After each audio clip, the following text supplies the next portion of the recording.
Muy buenas noches, querida audiencia, bienvenido a Mirando Lejos. Bueno, algo pasó en el mundo que es de fundamental importancia y muchos pensarán que a nosotros los paraguayos que no importa que se hayan reunido Trump y Putin la semana pasada en Alaska. Todo eso tuvo un simbolismo. ¿Por qué? Porque Alaska fue un territorio ruso que los rusos le vendieron a los Estados Unidos de Norteamérica. La visita del presidente ruso, digamos, el hombre más poderoso de Rusia, a una parte del territorio norteamericano, no fue a Washington. ¿Qué pasó en esa conversación? Esa conversación va a tener o no alguna incidencia en la política exterior paraguaya. ¿Va a tener una incidencia en Sudamérica? ¿Sí o no? Esa es la interrogante principal. Obviamente cuando uno está en el sur también existe, como decía alguien, uno dice, no, a nosotros estas cosas no nos afectan. ¿De qué se reunió a hablar Trump y Putin? De la guerra de Ucrania. ¿Ustedes creen que Putin, porque se reúne con Trump después de 3 años de guerra, en donde ha conquistado determinado territorio ucraniano, en donde se cree ya con el derecho de decir esta parte de Ucrania es el precio de la paz? De hecho, Crimea, la isla de Crimea, ya el presidente Trump acepta que forma parte del territorio de la Federación Rusa. Ahora, ¿cuál va a ser la paz? Lo dijo Putin antes del encuentro y lo dijo Putin después del encuentro. No quiero entrar a analizar las causas de la guerra, solamente lo que está pasando ahora. Putin fue muy claro y sigue siendo muy claro. Queremos en primer lugar, o que haya una suerte de elección para que el pueblo ahí, que es mayoría rusa, o una gran presencia de población rusa, se habla el ruso. De hecho, el ucraniano y el ruso son idiomas muy parecidos, eslavos, tienen la misma religión, la misma iglesia. La idea era, a ver, ¿qué hacemos? ¿Nos quedamos nosotros? Hay paz. En esta parte, la paz consiste en 2 cosas. Desmembrar Ucrania, lo dijo Putin antes y después. Y segundo, que Ucrania sea un país que no forme parte de la OTAN, que fue un gravísimo error que cometió Estados Unidos y Occidente, pero por sobre todas las cosas liderado por los Estados Unidos, cuando se desmembra la Unión Soviética con Yeltsin, al final de la caída del muro de Berlín, 1889, 90, 91, se desmembra la Unión Soviética. Obviamente hubo una promesa de no expandir la OTAN en la zona fronteriza de lo que era la Unión Soviética, lo que terminó siendo Rusia. Y yo entiendo el razonamiento ruso, porque no se olviden que Rusia fue un país que fue invadido, y fue invadido de una manera masiva. Fue invadido por Napoleón, fue invadido por el Tercer Reich, por Hitler. La Segunda Guerra Mundial se ganó porque hubieron más de 22 millones de ciudadanos soviéticos muertos.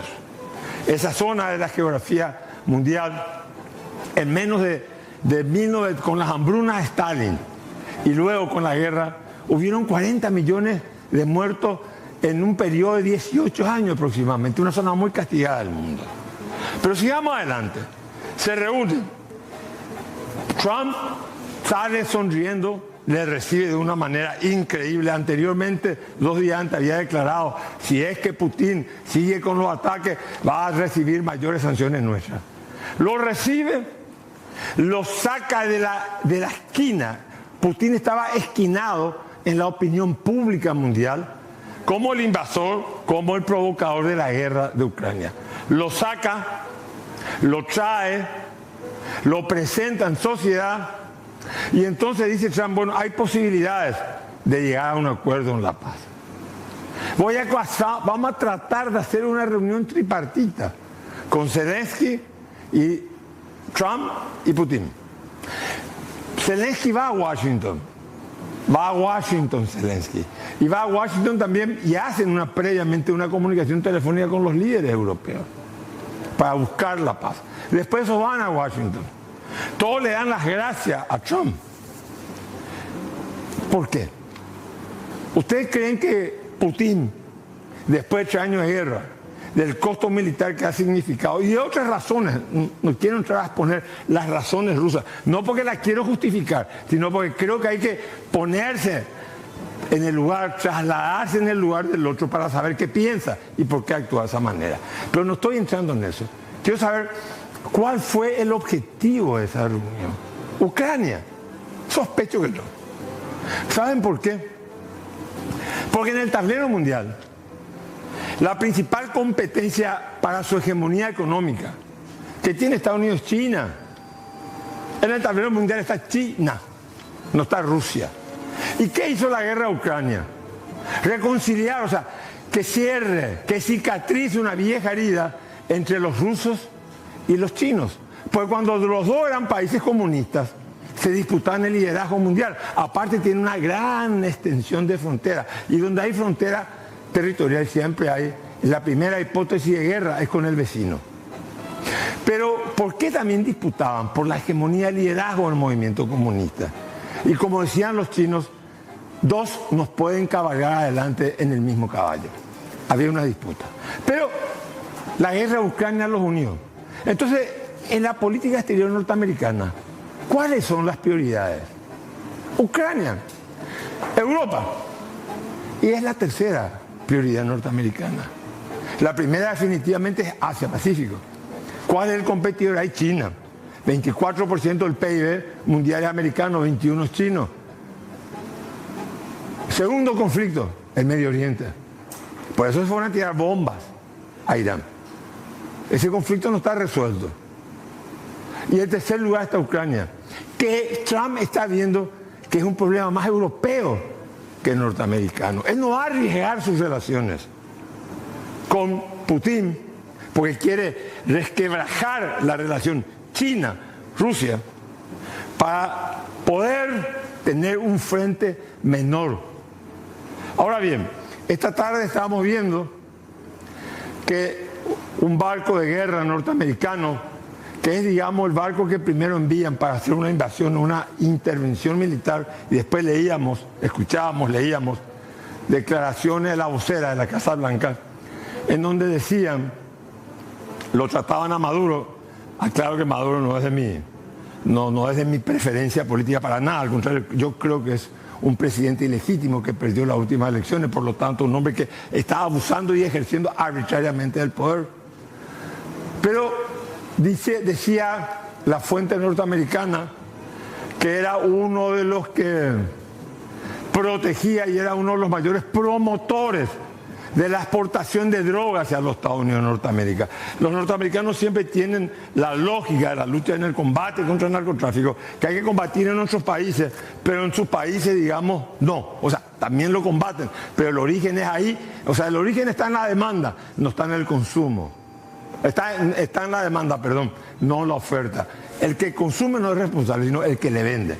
Un razonamiento un poco, me parece, estirado los pelos, no es mi caso particular. Pero vemos que se acerca un buque de guerra norteamericano. Es amedrentamiento. ¿Qué esto es?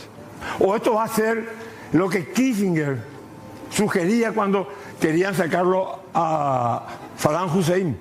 Kissinger escribió un hermoso artículo, muy inteligente, en donde decía, cuidado, la guerra contra Irak tiene que ser una operación quirúrgica. No tiene que ser una invasión de terreno. Hay que encargarse del dictador Hussein. A él hay que liquidarlo. Una operación quirúrgica. ¿Será que Estados Unidos está planificando una operación quirúrgica en Venezuela? Porque obviamente entrar en terreno va a tener un costo muy elevado en vida humana. La última intervención norteamericana en Panamá en 1989 para sacarlo a Noriega tuvo varios miles de muertos. Los americanos disminuyen el número de muertos. En República Dominicana entraron en 1965, en Granada en 1983. Son las 3 últimas intervenciones militares abiertas a los Estados Unidos. Ahora bien, ¿de qué hablaron Putin y Trump? ¿No será que Putin le guiñó el ojo a Trump y le dijo, déjame que yo resuelva Ucrania? Que de hecho Trump demostró muchas veces una suerte de decir, me quiero desprender de este problema. Y vos te doy carta blanca para que vos hagas lo que quieras en Venezuela, que repito, va a ser, si es que pasa algo, va a ser una operación quirúrgica, no va a ser una operación militar, porque Venezuela tiene sus propias características y un ejército que está armado y apoyado por los cubanos. Dios quiera que lo que estoy presagiando no se cumpla. No se cumpla porque sería un retroceso muy importante. Yo con esto quiero dejar en claro. Lo desprecio al señor Nicolás Maduro, lo desprecio, creo que es un dictador. Repito, no quiero volver atrás, no quiero un conflicto militar de grandes dimensiones en América Latina. Creo que quizás la conversación de Trump y Putin tuvo un solo objetivo: zonificar las zonas de influencia. Esto es mío y esto es tuyo. El mundo ha cambiado. La globalización va a continuar, pero en un escenario en donde se va a zonificar las zonas de hegemonía mundiales. Se acabó, Estados Unidos no es la única potencia. No, el mundo dejó de ser unipolar. Zonificación política, militar, donde yo ejerzo mi influencia y, ojo, en un futuro de aquí a 10 o 20 años, también la zonificación monetaria. Por eso seguiremos hablando en el próximo programa. Ese día estamos con el doctor Bernardes para hablar del Club de Ejecutivos y del desarrollo de la vivienda de las clases medias.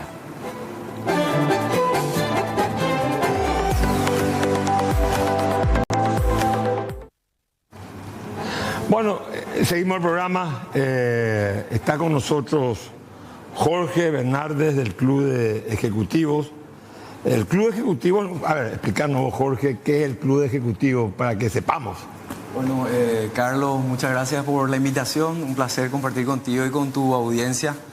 Bueno, el Club Ejecutivo es una asociación, cumplimos 25 años, tenemos más de 700 socios, de los cuales tenemos presidentes, CEOs, directores, gerentes generales de diferentes tipos de empresas del país. Y realmente nos consideramos una asociación transversal porque nos defendemos a un rubro específico como los gremios. Claro, como la UIP. Claro, nosotros somos la ARP. Transversales porque tenemos socios de diferentes tipos. Profesionales, tenemos de la parte de tecnología, agro, de la industria, de inmobiliaria, de consultoría, tenemos de todo, ¿verdad? Entonces el Club Ejecutivo lo que busca es incidir positivamente en el clima de negocio del país.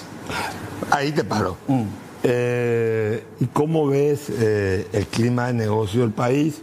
¿Cómo lo estás viendo? Y bueno, nosotros ahí también te quiero comentar que como Club de Ejecutivos también nosotros vemos siempre con una mirada constructiva y positiva, buscando soluciones, contribuir para el mejoramiento del clima de negocios del país, ¿verdad? Nosotros vemos con una mirada positiva por muchas cuestiones que están sucediendo en el país, ¿verdad? O sea, desde que el año pasado obtuvimos el grado de inversión, ese es un punto clave para el clima de negocios del país, ¿verdad? Por otro lado, la Fundación Getúlio Vargas, que le posiciona a Paraguay como número 1 para el clima de negocios en América Latina, que es sumamente importante también, que una fundación tan importante como Getúlio Vargas le posiciona a Paraguay. Por otro lado, tenemos una macroeconomía estable, tenemos el crecimiento que está más o menos proyectado para el 4.5% para este año. Tenemos crecimiento todos los años cercanos al 3.5%. La inflación controlada al 4%. O sea, tenemos gente joven, tenemos recursos naturales, tenemos la tierra barata, tenemos los impuestos bajos, baja carga tributaria para los inversionistas. Entonces, realmente las condiciones están dadas, ¿verdad? Para para que el clima de negocio sea positivo. Nosotros en el Club Ejecutivo constantemente estamos recibiendo delegaciones, porque tenemos nosotros un comité que le llamamos Hub de Inversiones Internacionales, liderado por un socio con 10 socios ahí que componen el equipo, ¿verdad? Y tenemos convenio con las cámaras de comercio, con las embajadas. Siempre nos avisan cuando vengan inversionistas. O sea que estás, digamos, es un club que dinamiza para generar. Ahora te quiero hacer una pregunta con respecto al ambiente que hoy está viviendo el Paraguay. ¿Qué habría que corregir en el modelo? Porque hasta todo el mundo dice que es un modelo que crece económicamente, acumulando un promedio por década de 4 o 3,5, depende, ¿verdad? Este año 4,3, 4,5, depende cómo se lo mida. Todavía insuficiente, pero ¿cómo hacemos para tener un crecimiento sostenido que no se interrumpa en el tiempo? Y aparte, la hipoteca social. Porque uno nota, no sé, por ahí estoy yo equivocado, ¿verdad?, de que florece, hay mucha gente, hay un proceso de acumulación capitalista que es muy positivo, pero sin embargo hay desfasajes sociales. ¿Cómo ves eso? ¿Cómo se corrige todo eso? ¿Cómo ve la gente del Club Ejecutivo eso? ¿Es como un problema? ¿Cómo ve? Bueno, con respecto al crecimiento sostenido del país, yo creo que acá hay desafíos muy importantes también que tenemos que tener en cuenta y que el gobierno también tiene, yo creo que encontrar las soluciones. El tema del déficit fiscal, por ejemplo, la reforma de la caja fiscal es algo ultra importante en este momento, que tengo entendido que el ministro de Economía está gestionando eso y tiene que lograr un consenso ahí. Es un tema ahí político delicado que creo que tiene que ver cómo solucionar. Después el tema de la energía. El tema de la energía también es clave, porque anteriormente nosotros hablábamos del Paraguay como que tenemos energía barata, abundante, y hoy ese speech ya no podés usar. Ya no podemos decir que tenemos energía abundante, porque realmente tiene un tope. Y Itaipú, la energía hidráulica. De lo que hoy, como hoy tenemos, ¿verdad? Entonces el desafío del gobierno, y que me parece positivo que el Viceministerio de Minas y Energía pase al Ministerio de Industria y Comercio, se le va a poder dar más atención, porque dentro del Ministerio de Obras Públicas era como que no encajaba mucho, ¿verdad? Entonces, yo veo que si encontramos el modelo y que se reglamenten las leyes que ayuden, el sector privado se tiene que involucrar.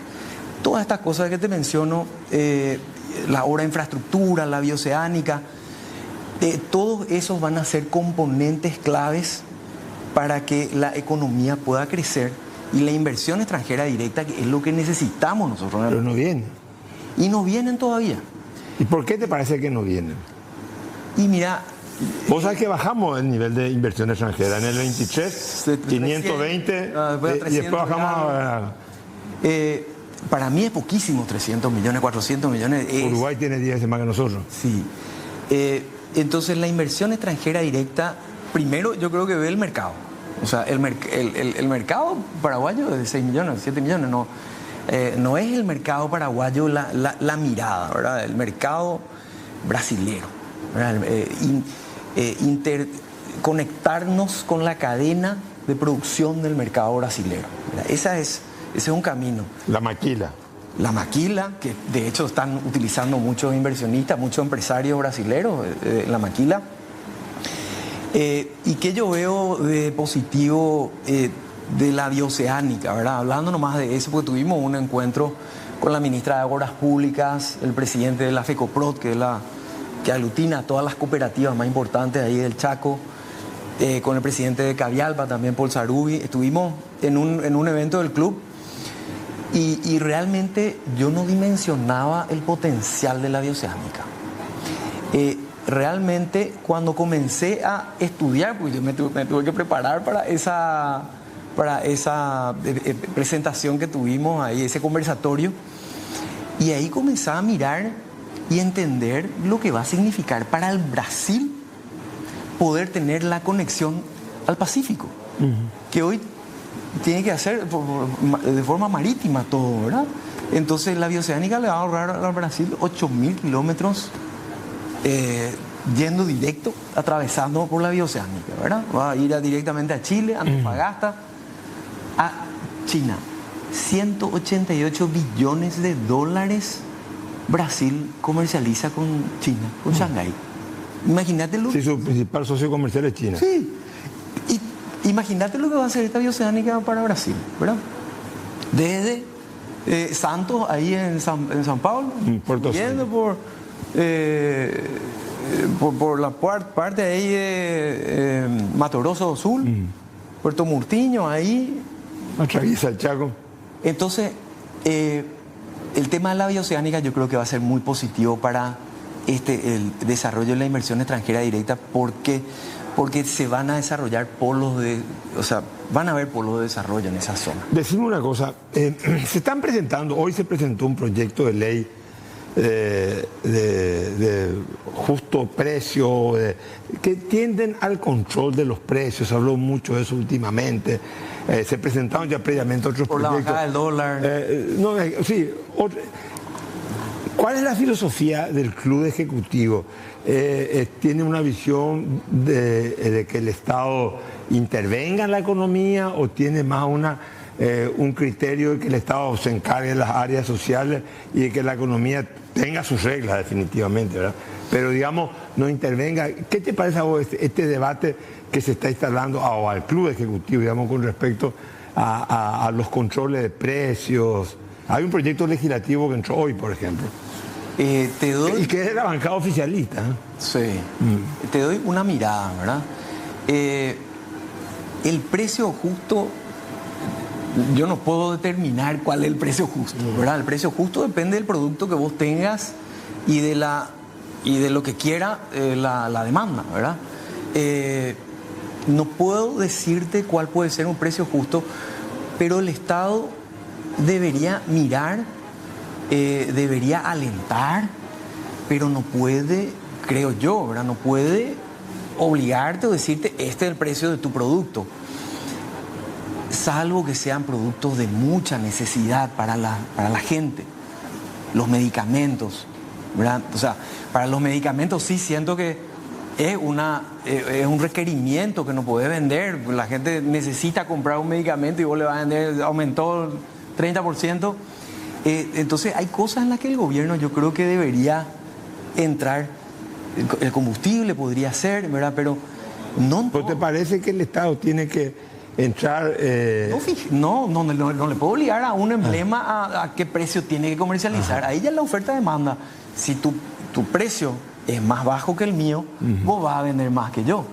Y eso automáticamente hace que se regulen los precios de todos los productos, ¿verdad? O sea, vos, digamos, no sos partidario de que el Estado fije los precios. No, del sector privado no. Y decime una cosa, ¿cómo estás viendo, cómo ven ustedes, digamos, al gobierno en general? Me hablaste que estamos rezagados en la reforma de la caja fiscal. Eso se tiene que hacer, porque si no en el 2028 llegamos a un déficit de 600 millones. Sí. Y vamos a pagar los contribuyentes. Con los impuestos. ¿Cómo ves el avance? ¿Qué otras reformas? ¿Cómo está? Hablaste del sector energético, hay que generar nuevas fuentes. Sí. Se están generando nuevas fuentes de alternativas, tienen que ser renovables, ¿no? En el club de ejecutivos también hicimos un evento en donde invitamos al viceministro de viceministro de Minas y Energía, Mauricio Bejarano. Estuvo también, participó Félix Sosa como presidente de la ANDE. Se discutió de este tema y la conciencia que tiene el gobierno de que evidentemente la energía es un tema candente, es un tema de mucha necesidad, encontrar las soluciones, los mecanismos, y creo que la ANDE va a jugar un rol fundamental en esto, ¿verdad? Porque la ANDE es la que... Es verdad, el Ministerio de Energía del Paraguay. Tiene que comprar, la ANDE es la que va a comprar, ¿verdad? Claro. Y entonces es importante que eso esté regulado, porque si no hay un organismo que regule a todos los que van a producir la energía, entonces va a ser muy complejo, ¿verdad? Pero entonces la ANDE tiene que ser un vendedor en el mercado y hay que crear una instancia reguladora por arriba a la ANDE. Pues la ANDE va a ser un actor, de hecho es el que vende la energía de Itaipú y de Yacyretá por tratado y la Caragel, que es menor. O sea, tiene que haber una tercera instancia, me está diciendo. Debería haber un regulador, porque esto se va a abrir al sector privado, se tiene que abrir al sector privado. El sector privado es el que tiene que invertir. Esto va a ser muy interesante para la inversión extranjera directa, cuando estas regulaciones, estas leyes sean tratadas y aprobadas y que sean consensuadas, ¿verdad? ¿Cuánto se va a comprar? ¿Qué plazo le van a dar? Como para que el sector privado invierta, porque vos no podés pedir estas envergaduras de inversiones para recuperar 10 años, no es suficiente, tiene que ser a lo mejor 20, 30. Entonces, digamos que el gobierno es consciente, se están analizando todo lo que es el proyecto del gasoducto, para poder hacer energía termo, no sé, del calor que tiene que hacer a través del gas. Después la eólica, biomasa. La matriz energética se tiene que diversificar. Pero ¿por qué el país, teniendo impuestos somos 40% más barato que Uruguay?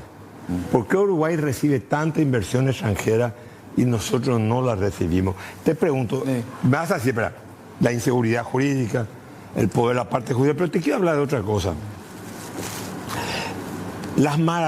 Invertir en el Paraguay también tiene una lentitud burocrática. ¿No te parece que el Estado no es receptivo, no es ágil?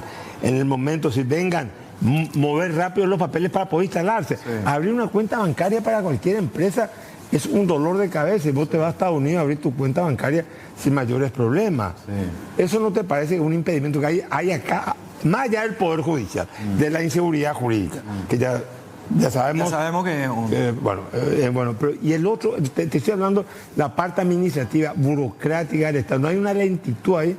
Sí, hay. Y justamente también hemos conversado con el presidente del Banco Central en una oportunidad y le transmitimos la preocupación que hay de grupos de inversores que tienen problemas, pues se les olía sacarse la cédula paraguaya para poder abrir su cuenta o tiene que abrir su empresa antes de abrir la cuenta. Y, o sea, hay cuestiones burocráticas que se pueden simplificar, ¿verdad? Definitivamente.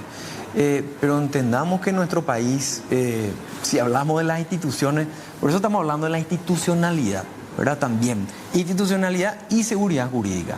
Pues la institucionalidad es confiar en las instituciones, confiar en que las instituciones van a ser confiables, seguras, van a tener sus reglamentos y se van a cumplir, que no se van a cambiar las reglas del juego por el camino. Entonces, esas cosas son... ¿Y cómo estamos en el Paraguay con respecto? ¿Hay un desfasaje entre la realidad y la dimensión normativa de la institución o no? ¿O se cumple? O sea, se acata pero no se cumple. Yo creo que la necesidad es que realmente sea todo mucho más ágil, ¿verdad? Necesitamos agilidad y se tiene que cumplir porque si no, no te habilitan la cuenta, ¿verdad? O sea, si no haces las cosas, no funciona. Pero yo veo que te quiero tocar el tema de lo que está haciendo ahora el presidente con sus viajes, ¿verdad?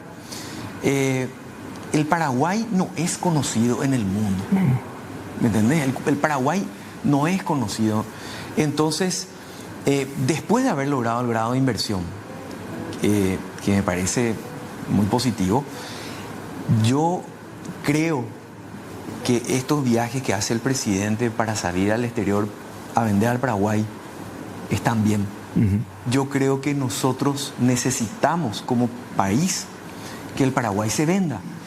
Y a mí me parece positivo que el propio presidente de la República esté gestionando, esté vendiendo al país en todo el mundo, ¿verdad? Y esto se va a cosechar tarde o temprano. No es inmediato, ¿verdad? Yo creo que no va a ser inmediato, pero debería ser en unos años, deberían ya conseguir que estas empresas vengan al Paraguay. Se nos va el tiempo. Vos estás en el negocio inmobiliario. ¿Cómo está el negocio inmobiliario? ¿Se construye mucho en Paraguay? Sí, nosotros comenzamos con edificios, después nos fuimos al desarrollo de viviendas para la clase media, vendemos, ya hicimos más de 1000 casas en una empresa que tenemos. ¿Cómo se llama tu empresa, perdón? Lares. Pilares. Lares. Lares. Lares, o sea, Saeca. Miaterra es la que hace los edificios y tenemos una loteadora que se llama Loterra. Bueno, el desafío de la vivienda para la clase media es difícil porque es una intención del gobierno y ahora con el programa de Cero Apurá, el MUV está trabajando mucho, el ministro Baruja, con la AFD, pero hay una realidad que afecta mucho a esta posibilidad de que el paraguayo pueda acceder a su casa, porque todos quieren tener el déficit de más de 1 millón de casas de todos los sectores, digamos, de todas las casas que vos construís. ¿Qué tamaño tienen? ¿Sobre qué superficie? Y son en terrenos de 180 metros cuadrados. ¿De propiedad? De propiedad, 360, 180 metros cuadrados.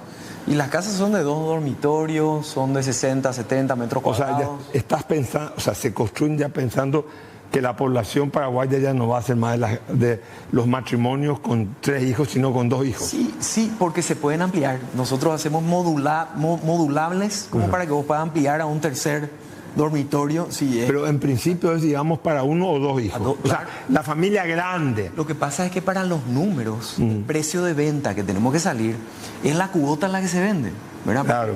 La cuota no puede poner un precio más caro, claro. 3 millones, 3 millones y medio es la cuota que está ahí al tope. Pero ¿cuál es la dificultad, Carlos? La dificultad es el acceso al crédito. Esta gente interesada, nos vamos a mostrar en las casas, se van, eligen todo. Después completan el formulario con todos sus datos, presentamos a los bancos y los bancos les rechazan. A la persona que quiere y que cree que puede pagar. Entonces nos encontramos en una situación de que dos situaciones hay ahí. Uno es el endeudamiento de la gente, que es impresionante el nivel de endeudamiento, y ahí nos vamos a la educación financiera. La necesidad de una educación financiera y la dificultad de demostrar los ingresos, dificultad de la demostración de los ingresos. Claro. Bueno, Jorge Bernardes, presidente del Club Ejecutivo, desarrollador inmobiliario en todas sus 3 facetas, lotamiento, edificio y casa. Bueno, espero tenerte, ¿no? Para seguir hablando. Especialmente me interesa mucho, pero para otro programa, el boom de la construcción horizontal hacia arriba es algo increíble, pero para el próximo programa. Sí. Gracias por venir al programa. Bueno, un placer, Carlos. Muchas gracias y gracias a la audiencia también.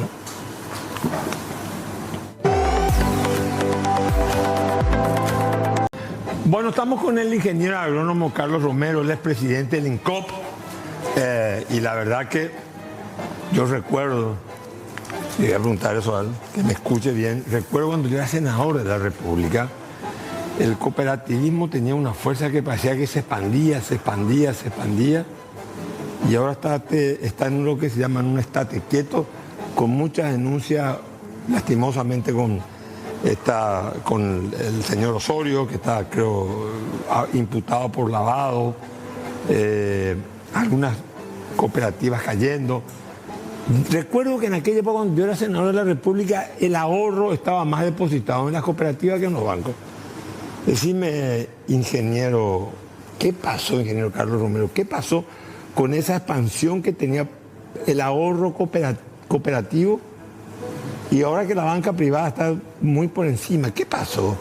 Y antes que nada, buenas noches, ¿verdad? Realmente es todo proceso y hay que tener en cuenta que las cooperativas en momentos de crisis son el momento de que la gente recurre a las cooperativas.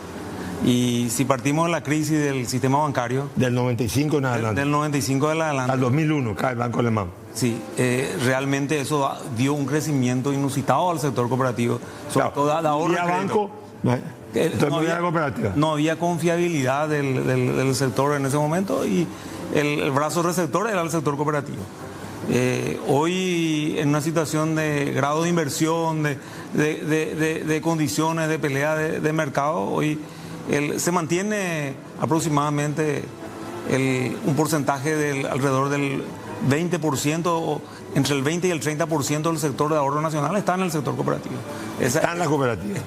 Están en la cooperativa. En mi época, Me acuerdo que los cooperatistas movían mucha gente, había mucha politización dentro del cooperativismo, quizás eso perjudicó el desarrollo del cooperativismo, por eso aparte. Pero me acuerdo que hacían causa de honor y de muerte que no les controlara el Banco Central, porque los criterios son diferentes desde el punto de vista financiero. Esa posición en aquel entonces dogmática, cuasi dogmática, ¿hoy se mantiene o no? Digamos que se mantiene de alguna forma, pero el sistema cooperativo siempre se ha caracterizado en el mundo por su autocontrol. O sea, el sistema bancario pues es conformado, el sistema financiero es conformado por unos pocos dueños en relación a una necesidad de inversión para ganar dinero. En el sistema cooperativo los socios son los dueños. Entonces es más democrático. Debe ser más democrático y el autocontrol debe ser el primer filtro. Y eso es lo que... El autocontrol. El autocontrol de la entidad. O sea, los mecanismos de control y el organismo regulador basado en esas situaciones es lo que ejerce controles en forma general. Entonces, dentro de todo proceso, ¿verdad? Que grandes caídas de cooperativas en el Paraguay no existen. O sea, cooperativas... Pero vienen cayendo, seamos sinceros, de hace un tiempito cayó el Huracán Coronel Oviedo hace años ya, sí, que era grande. Sí. O sea, de un tamaño, Coronel Oviedo es una ciudad importante. Sí, de hecho cayeron, o sea, se cierran cooperativas o caen cooperativas, pero así también cayeron financieras, cayeron... No, eso está... O sea, es el proceso natural, cuando la situación no, administrativamente no se hace bien las cosas. La tendencia es y hay cooperativas como la propia Constitución pues, habla del fomento al sistema cooperativo. Sí, claro. Yo fui nuestra propia ley, la ley de 2115 de implementación del INCLOE de fomento. Entonces, cuando nosotros hablamos de cooperativas consolidadas, de grandes cooperativas, normalmente las que llegan a la consolidación total es porque han tenido un crecimiento estable, sostenido, autocontrolado, donde las normas generales nomás son establecidas por el mecanismo de control. Pero la pregunta es la siguiente, ¿las superintendencias siguen con la misma lógica? La superintendencia controla bancos con un criterio diferente a lo que se tiene que controlar la cooperativa, porque las cooperativas no tienen ganancias, porque la cooperativa es un voto cada asociado, el depositante de un banco ni siquiera accionista del banco, cualquier persona. O sea, ¿cómo está esa posición que era? Me acuerdo que era un casus belli, una causa de guerra para el cooperativismo. Hubieron manifestaciones y todo. Así mismo, en su momento... Me acuerdo de Cruz Roja, de Carlitos, todo, me acuerdo bien de ellos. En su momento el sistema cooperativo decía no depender de un sistema diferente con intención de ganar dinero, de un cooperativismo con interés social y con una participación societaria de dueños de la entidad. Es lo que, en ese sentido aparece el INCOP, pero INCOP como organismo autárquico, que han cumplido también ya su tiempo de la ley del INCOP, donde aparecen los marcos regulatorios. Entonces, hoy nosotros tenemos marcos regulatorios que han cumplido 20 años de sistemas de control donde no tiene la rigurosidad de algunas cosas, pero sí en otros aspectos, y sí se lleva un control en el sistema de los ahorros. Me está respondiendo. La superintendencia está lejos del cooperativismo. La superintendencia no regula el sistema cooperativo. No, pero ¿cuál es la posición ahora? Que se mantenga alejada, por andariveles en paralelo. Por andariveles en paralelo. Ese es lo que tenemos hoy. ¿Y el INCOP, el cooperativo? Porque he visto que mucha gente, cooperativista, sean... Ustedes, o sea, yo pongo el dinero en la cooperativa. Sí. Supuestamente yo pongo en un banco, hay un fondo de garantía. Sí. No te va a terminar cubriendo gran cosa. Sí. Es raro. Hace poco cayó una financiera, creo que la financiera ponía 0,30 de ese fondo de garantía y retiró 18 millones, hizo casi tambalear el fondo. Ahora será más grande, pero creo que un banco tiene un problema y no va a poder cubrir. Mi pregunta nomás la siguiente: ¿el que deposita en una cooperativa tiene ese fondo de garantía o no tiene? No tiene ese fondo de garantía. Ese fondo de garantía se ha discutido por prácticamente 15 años el sistema de conformación. Sigue siendo un anhelo de cómo conformar, sobre todo de cómo establecer. Hay criterios, hay organizaciones que tienen otros tipos de seguridad con ese tipo de ahorros, son sistemas de autoseguro que las propias cooperativas, otros han creado un fondo de fideicomiso de sostenimiento, pero están pañales, o sea, ambas cosas. No existe, existe una ley de cobertura de ahorro, no existe para el sector cooperativo en este momento. En la cooperativa deposita la gente, por alguna manera, para decirlo, que menos dinero tiene, o sea, digamos, de menores recursos financieros, y en la banca, digamos, va la gente con mayores recursos, con mayores ingresos. O sea, en términos de, si hacemos una pirámide social, digamos, la base de la pirámide social estaría más que nada integrada por gente que ahorra en las cooperativas. Te pregunto, ¿me estoy equivocando? Ese asimismo, y el espíritu, y sobre todo esa pirámide es lo que se demuestra en estas caídas cooperativas, donde se traslocó donde aparecen como si fueran inversionistas de repente, grandes ahorristas por tasas que difieren de la finalidad y de la totalidad de la gran mayoría de las cooperativas, donde el sistema cooperativo ha sido el mecanismo de apertura de cajas de ahorro de la gente menos pudiente. Tenemos ejemplos en los mercados, tenemos ejemplos en los barrios, tenemos donde se iba creando y consolidando ese tipo de cooperativas. Hoy el sistema bancario y financiero, también con innovaciones, hoy está entrando también en ese sector, y eso tenemos la tecnología hoy en día, que ya no hace falta la presentación, sino tu número de cédula, tu foto, tu sistema web, y la gente hoy está abierta al sistema de operación de inclusión financiera, como le decíamos antes. Si yo pongo 100 millones de guaraníes, quiero depositar a plazo fijo, sí, un año, ¿qué tasa de interés me paga la cooperativa? ¿Qué tasa me paga el banco? Habría que, primero, establecer que cada cooperativa tiene una libertad de tasas de pago. Y te pregunto, ¿y si una cooperativa paga más? ¿Ustedes le llaman la atención? Porque cuando pagan mucho, porque está teniendo problemas de liquidez. Nosotros nos llama la atención, y siempre damos la alerta en el sentido que cuando una cooperativa paga mucho, o cuando alguien paga mucho en porcentaje de tasa, es porque algo no cierra. ¿Por qué? Porque las tasas de créditos están reguladas, que son las tasas de usura. Eso sí tiene una notificación mensual del cual... 50%, ¿verdad, más o menos? ¿No bajó? No, la tasa alrededor de la usura, ¿cuánto? Sí. Son 60, ¿cuánto era antes?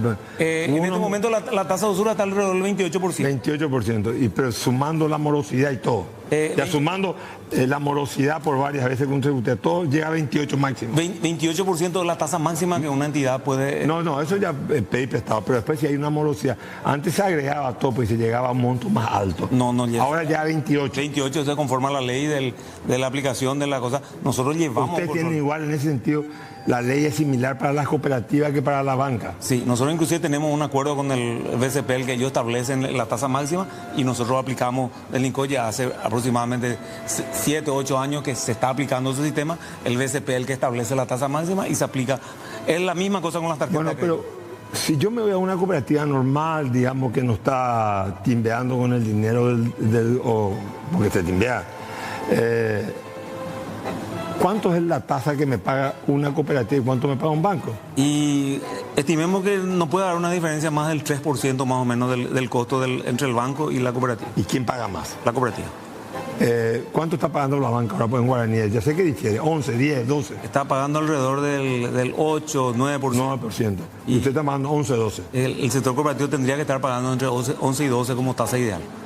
¿Por qué es más barata la tasa? ¿Por qué es más alta la tasa en la cooperativa? ¿Tienen menos costo administrativo? ¿No distribuyen beneficios? ¿Cuál es? ¿Por qué? Primeramente porque hablamos de una sociedad en el cual son dueños los cooperativistas. Segundo es porque tiene que tener una buena administración, un buen rendimiento, tiene que tener un menos costo administrativo, y que se reflejan también en la proporción del crédito. O sea, el crédito del sistema cooperativo tiene que ser más accesible que el sistema financiero. O sea, normal. Si yo quiero pedir un préstamo, ¿me conviene más ir a una cooperativa que a un banco? Te conviene más ir a una cooperativa que a un banco. Te pregunto, ir a un banco a abrir una cuenta, yo creo que más importante que el derecho de ciudadanía es tener una cuenta bancaria. Sí. Es un problema terrible por las leyes de lavado. Y dije, en Estados Unidos te va a depositar el dinero, no hay ningún problema. Pero acá estamos llenos de regulaciones. ¿Cómo es con la cooperativa? La misma cosa. La misma aplicación. Si vos tenés una... O sea, ahí rige la ley de lavado, o sea, la ley es igual para todas. No hay diferencia. No debe haber diferencias. No debe haber diferencia. No debe haber diferencias. Decime, ¿cuáles cooperativas funcionan mejor? ¿La de ahorro o la de producción? Hay que tener que el objetivo es diferente. Porque también, pero bajo el INCOP están las dos, ¿verdad? Y también tener la cooperativa de trabajo, ¿verdad? Que tiene otra función. Entonces, de ahí pues viene el fomento. O sea, el crédito o el ahorro también subsecuentemente se da en las de producción y se da en las de ahorro y crédito y se da, por decirte, en las cooperativas de trabajo. Porque hay cooperativas de transporte también. Pero en algún momento se presta, se adelanta plata, o sea, ese es el crédito. En los tres niveles tenemos excelencia, tenemos medianas y tenemos que están ahí al borde de que nosotros venimos insistiendo, venimos corrigiendo, venimos aplicándole conforme a las normativas, conforme a las declaraciones juradas que nosotros le venimos dando a las cooperativas. Decime una cosa, ustedes ¿se puede depositar en dólares en la cooperativa? Hay cooperativas que están habilitadas para depositar en dólares. ¿Por qué esa discriminación, una sí y otra no? ¿Por el monto, el tamaño de la cooperativa? Por el tamaño y sobre todo el riesgo que implica el depósito en dólares, donde las cooperativas tienen que asumir y tienen que tener un colchón suficiente para caso de diferencia. Entonces, no todas las cooperativas tienen posibilidad de abrir cajas de ahorro en dólares. Ustedes no tienen todos los giros bancarios. ¿Cambio no pueden hacer ustedes? No. O sea, yo no voy a una cooperativa a cambiar dólares, guaraní en dólares. No, o sea, las casas cambiarias están bajo el régimen del Banco Central. Claro, y ahí por eso ustedes no entran en esa... No entramos, no. No solicitaron tampoco, pues te deja ganancia, digamos. Es una parte de la ley o sea, la ley está dentro de las casas de cambio, está dentro de las regulaciones del BCP. Lo que existe en algunos casos de conocimiento es, por ejemplo, hay financiamientos en dólares, por ejemplo, sobre todo de vehículos, adquisición de vehículos, que las cooperativas sobre eso se han especializado en ciertos financiamientos donde muchos financian en dólares, otros financian digamos en guaraníes, pero el proceso de cambio de manera no llevar el efectivo, no llevar en guaraníes y ir a la casa, sí se le hace bajo condiciones, bajo contrato, pero son excepciones en particularidad. Como norma, o sea, uno no puede llevar guaraní y cambiar en dólares, ni llevar dólares y cambiar en guaraní en las cooperativas. La confianza es buena, pero mejor es el control. Me dijiste que en primer término las cooperativas se tienen que autorregular. Sí. Segundo está el INCOP como instancia que controla. Sí, señor. Vos sos, digamos, el Banco Central y la Superintendencia al mismo tiempo. No Banco Central, pero sí. Pero, digamos, está en el mundo cooperativo. Sería la Superintendencia de... No el Banco Central. No el Banco Central porque nosotros no captamos recursos, no manejamos los recursos económicos. Como no entiendo. O sea, el BCP pues, es un mecanismo de regulación, retira... de la moneda.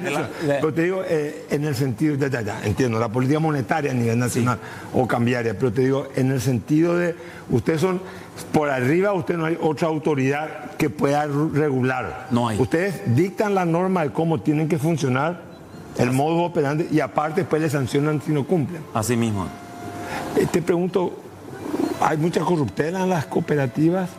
Por lo que habían casos de corrupción algunos. Y de hecho, o sea, si vamos a generalizar en todos los casos... No, pero más ya es generalizar, porque ya sabemos que la corrupción está presente en muchos estamentos de la sociedad. No podemos decir que no ocurre, pero cuando hablamos de autocontrol, menos ocurre. Pero cuando se arma en el sistema para hacer corrupción, muchas veces desde cualquier organismo de control, vos no llegás a tiempo porque ya están preparados para eso. El Banco Central logró, vamos a ver cómo se mantiene, ¿verdad? Y hubo un blindaje en el Ministerio de Hacienda también, que empezó con Nicanor. Vamos a ver, en el 2003, Dionisio Borda, hay que ser franco y sincero, ¿verdad? Se blindó un poco. Ahora hay algunos que se está escamoteando la autonomía del Banco Central, pero en fin. La pregunta que te quiero decir, ¿ustedes son herméticos a la influencia política? Porque yo recuerdo que en una época se notaba un palpitar político. dentro de del cooperativismo? O sea, digamos, gente que después quería lanzarse a la política, o gente que... O sea, ¿cómo es ahora? ¿Son más neutrales? ¿Ustedes son conscientes que ese es un pilar para que ustedes se desarrollen como...? Nosotros tenemos estamos en el INCOT, el nuevo consejo directivo desde enero del año 2024.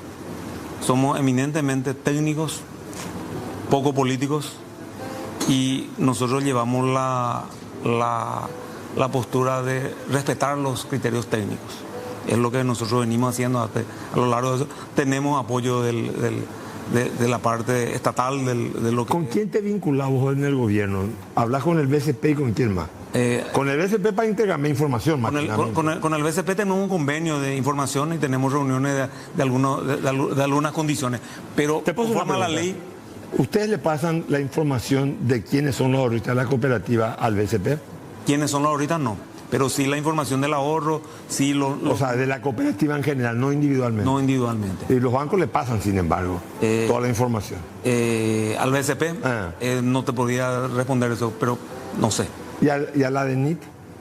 A la DENIT trabajamos en colaboración, en el sentido que nosotros le informamos cuando encontramos situaciones. No, aparte, pero por el ingreso de la gente, por el pago de los impuestos, ¿no se cruzan las informaciones? Hasta hoy nosotros no estamos cruzando, o sea que es una medida de tecnología que nosotros venimos desarrollando. Hoy estamos trabajando con el CAF, con un convenio de cooperación Andina de Fomento. La Andina de Fomento, que es una cooperación no reembolsable para diseño tecnológico, de manera a tener información rápida, efectiva, y el intercambio de informaciones con las entidades de las condiciones. Hoy estamos en diseño de ese esquema. A tu pregunta anterior, el INCOS se vincula al Poder Ejecutivo a través del Ministerio de Agricultura. ¿Quién te nombró a vos? El presidente de la República. Por decreto presidencial. Por decreto presidencial. ¿No pasa por la aprobación parlamentaria? No, pasa por un sistema de elecciones del sistema cooperativo conforme a la ley. ¿Se hace una terna? Se hace una terna, se elige un consejo directivo que son representantes de los sectores del sistema cooperativo paraguayo, más una terna para presidencia. 20% del ahorro de los paraguayos que pueden ahorrar va al sistema cooperativo. Sí. ¿Puede existir un sistema financiero que incluya el Banco Central, los bancos estatales, la banca privada, que también es importante, sin cooperativas? ¿Vos ves un mundo financiero sin cooperativas? Lo que pasa que... No te pregunto, ¿es probable, es posible, es viable? Ahí tendríamos que ver, o sea, que en el sentido de que hay cooperativas tan pequeñas que mueven volúmenes pequeños, pero que dentro de un programa, o sea, nosotros tenemos 601 cooperativas al cierre del ejercicio 2024. 601 cooperativas son nuestra responsabilidad del control. Y tenemos infraestructura para controlar. Hay justamente por eso que tenemos que basarnos en tecnología. Nosotros tenemos un plantel de aproximadamente 30 técnicos para el control. Y el BCP tiene alrededor de 50 entidades financieras bancarias, pero tiene cerca de 90 personas del control. Entonces, claro. Y aparte de la tecnología. Entonces, primero nosotros tenemos que basar en tecnología, pero nosotros tenemos una diferenciación hoy en día, que hoy el marco normativo de las cooperativas hoy se clasifica en relación a activos. Claro. Y no alcanza. Son 80 cooperativas que son de tipo mayores de 50.000, que tienen el 97% de activos del sistema. Se me da el tiempo. ¿Ustedes emiten tarjeta de crédito? En las cooperativas. Se emiten, todas. No todas, las que llegan a cierto nivel de cierto estatus financiero. Las que tienen estatus y tienen soporte para poder emitir y controlar su sistema de base. La pregunta es, ¿la tarjeta de crédito de una cooperativa es igual que la tarjeta de crédito bancaria o tiene menos ventaja para los días de compra?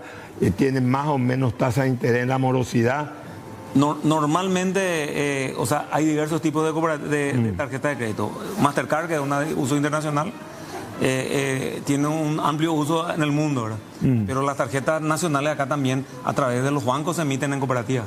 Solamente que la utilización depende mucho de la procesadora que se utilice.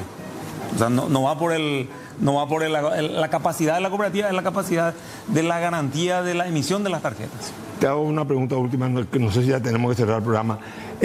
la idea tuya es quedarte con el 20% de los depósitos que se captan, consolidar todo ese sistema o expandirse nomás, seguir expandiéndose. No, la idea nuestra de la actual directiva del instituto es dar un marco jurídico seguro, en el sentido que nosotros decimos que el marco normativo ha cumplido 20 años, nosotros tenemos que trabajar en los diferentes marcos regulatorios y sobre todo que los marcos regulatorios estén adecuados.